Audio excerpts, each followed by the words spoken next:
Nossa legislação eleitoral é uma vergonha, porque ela não obriga os partidos a instaurarem comissões definitivas. Todos os nossos partidos são feitos de comissões provisórias, onde o presidente faz o que quer, onde os partidos realmente têm donos. O Brasil não tem 30 partidos, tem 30 agremiações que brincam de fazer política e que querem sacar dinheiro do fundo partidário e do fundo eleitoral.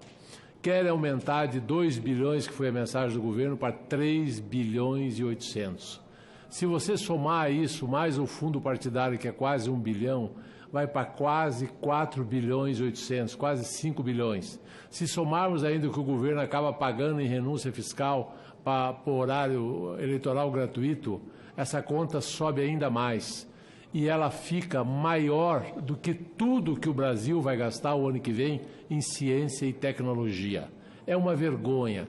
Nossa legislação eleitoral é uma vergonha, não só por causa das cláusulas de barreira, mas ela é uma vergonha pela forma interna de organização dos partidos, onde não há democracia interna. Se houvesse democracia interna nos partidos, os partidos não teriam donos e poderia haver rodízio de presidente de partidos. Pode observar que os presidentes dos partidos são sempre os mesmos.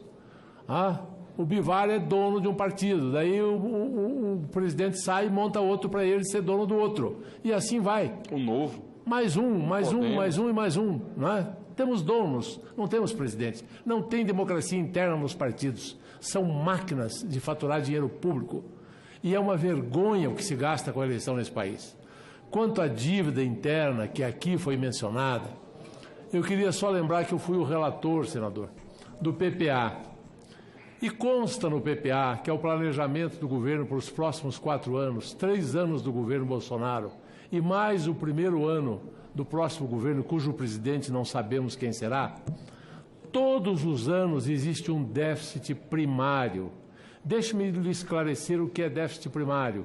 O senhor sabe, mas talvez os nossos telespectadores não saibam. Então eu quero esclarecer que déficit primário é a diferença entre tudo que o governo arrecadou e tudo que ele gastou.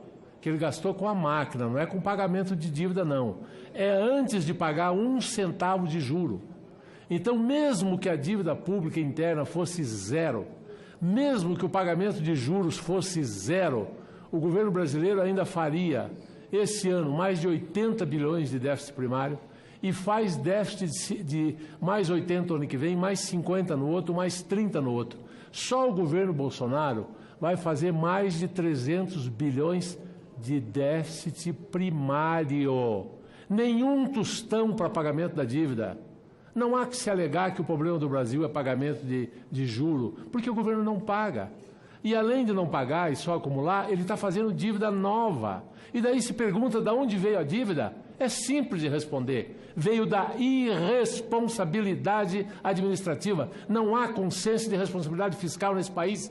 Se gasta muito mais do que o que se arrecada, se emprega parentes, se dá dinheiro para partido político que tem dono. O dinheiro é roubado por organizações que querem se perpetuar no poder. É daí que vem a dívida. É do mau uso do dinheiro público, é da falta de vergonha na cara, é da falta de administração, é daí que vem a dívida. A dívida não caiu do céu. A dívida é fruto da irresponsabilidade dos nossos políticos, não é outra coisa. E quem deve tem mais é que pagar. Por que sempre culpar a dívida? Culpe quem fez a dívida. E a dívida não é dos bancos, a dívida é com os cidadãos brasileiros que aplicam seus dinheiros no banco e que são remunerados por títulos do Tesouro Nacional que lançam no mercado.